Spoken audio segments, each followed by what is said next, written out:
Okay, so today I'm going to show you the basics of PHP. So to get started, you're going to need this. This is basically just to host your own web server, but on localhost, which is your computer. If you have a domain like with 00 web hosting or whatever, then you can use that. But for this tutorial, I'll just use this.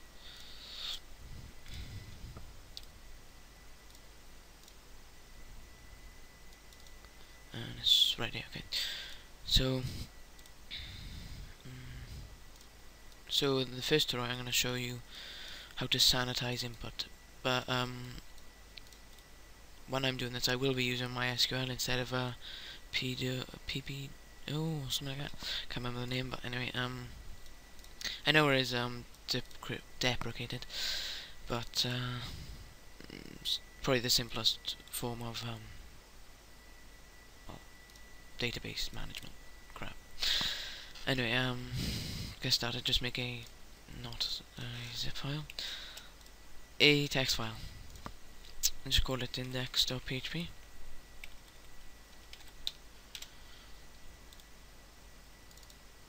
And for my text editor, I'm going to use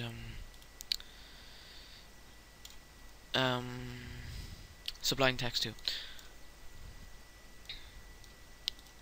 And start off, you're going to make two functions. I only do this because it's easier than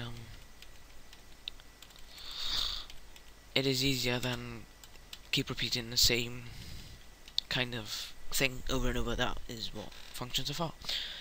So in a function, and then we'll call it input. I'll just do that for now. Now this will be for get and post. That I will make another function for XSS, like trying to prevent that. This will be mainly for MySQL injections. So what we're going to do is return, need to put a parameter, input, and for all variables you start with a $sign. So return MySQL, that hacking info would go into this function for this parameter, and it'd return an escaped string. Before we want to do anything else, I'll basically just show you how to use get and post. Post is mainly for HTML forms, but works either way. So for get, what we do is we make a parameter called, say, username.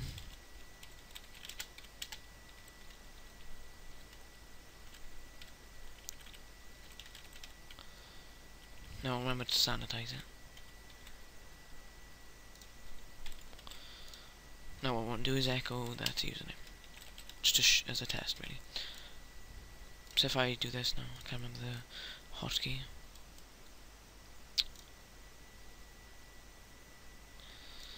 No.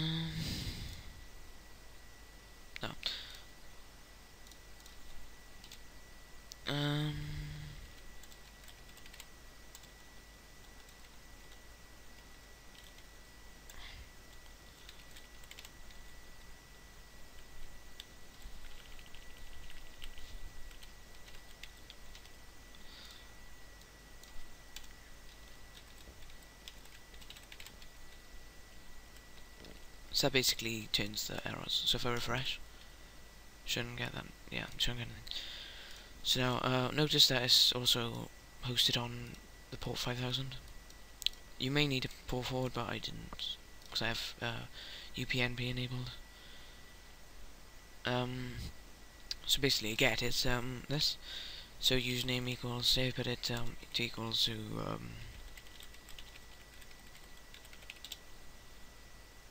yeah, see, it echoes it back out. So if I did this, try another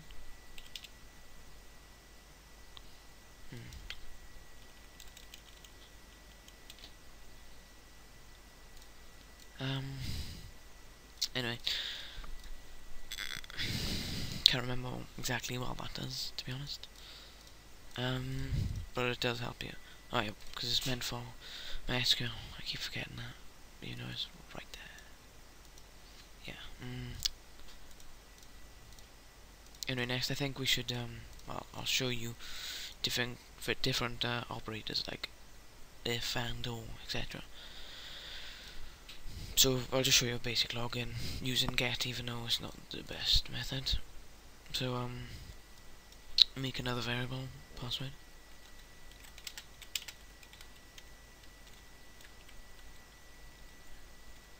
You know, we really don't need to use Sandi's input because it's not using MySQL right now, but just like as a sort of habit, I guess, I could include it just because, unless you added a check to check if it was if it needed to get rid of, if it needed to check for XSS or MySQL.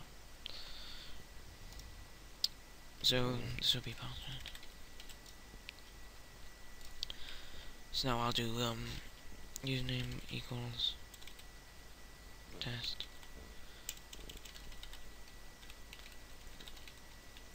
So it should be test and password. So next we want to do the actual operator. And normally I put the functions at the bottom. I don't know why.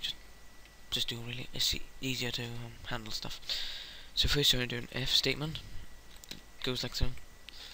So if username equals test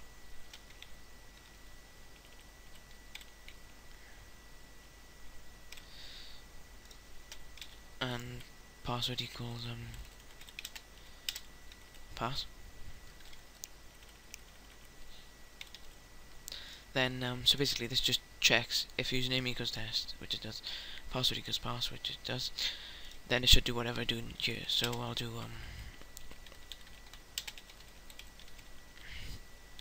I remember semicolon for each statement, but it doesn't apply to if statements, stuff like that really. And we're going to do an else statement here.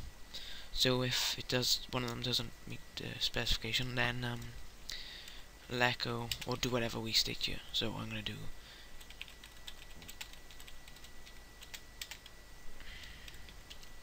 semicolon again. So now if we refresh, it should do correct. Yeah. And now if I type in something wrong, it'll show incorrect. Yeah, because we got them wrong. That's the basics of a login system, but it's not connected to anything yet. So next, yeah, I'll show you the post method, like a form, basically.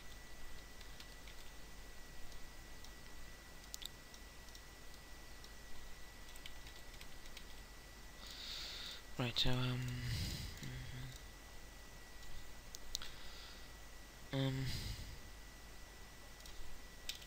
so basically now we need some HTML.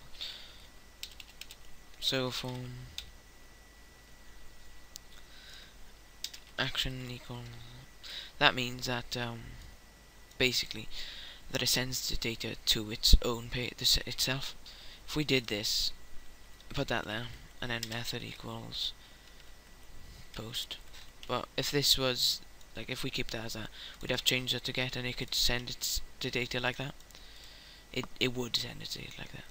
But where if we do this, put post and then no method action, it sends its data to itself, but as a post request.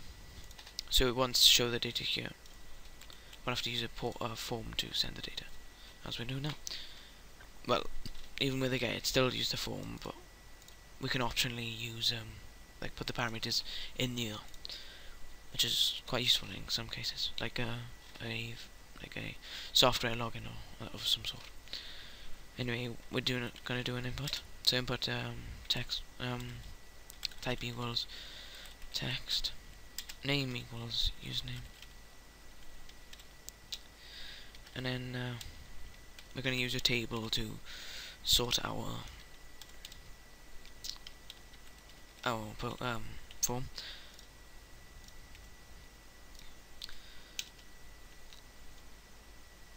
So tr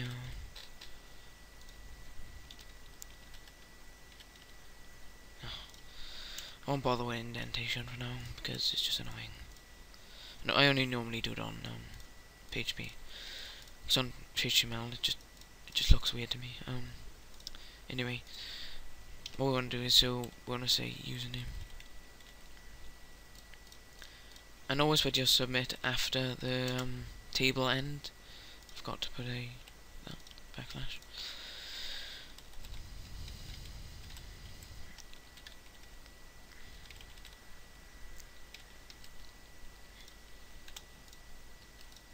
So this will submit this is when you click this button, it'll submit the username on whatever's in the text box. So we would put a test. Also need a password one. So I'll do the same again. So tr. And we want to do input equal text, name equals password, then end it. And also need to say what that component actually requires, like the text box. So now if we refresh, oh yeah, we need to check if it's not empty. So we need to basically do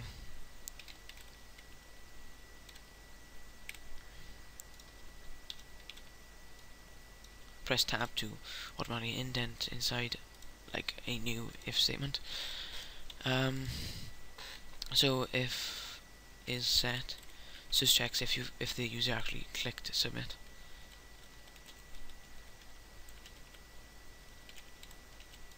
That's the name of the submit button. Could name it anything like, you know, T or whatever you want to do, but just leave it to submit for now. Right, if we refresh, shouldn't show incorrect. Also, I want to do make it so it's on each line. So you do for each item in the TR, you want to wrap it around a GD, like so. Might take a while to do some of this, but it's worth it. And just to tell you guys, I'm not the best at aesthetics, so yeah.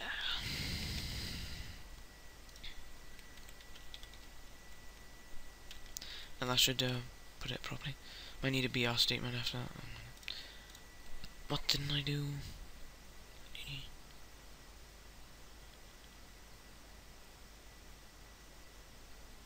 Oh, because I don't know why I did that. There we go. See? Oh, I spelled password. Smart.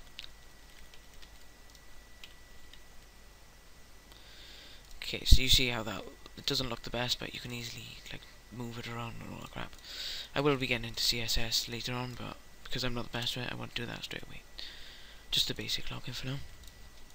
So anyway, what we want to show you is the login basically. So if I do test and pass, and we can make that a password box instead of a text. So we change it to password.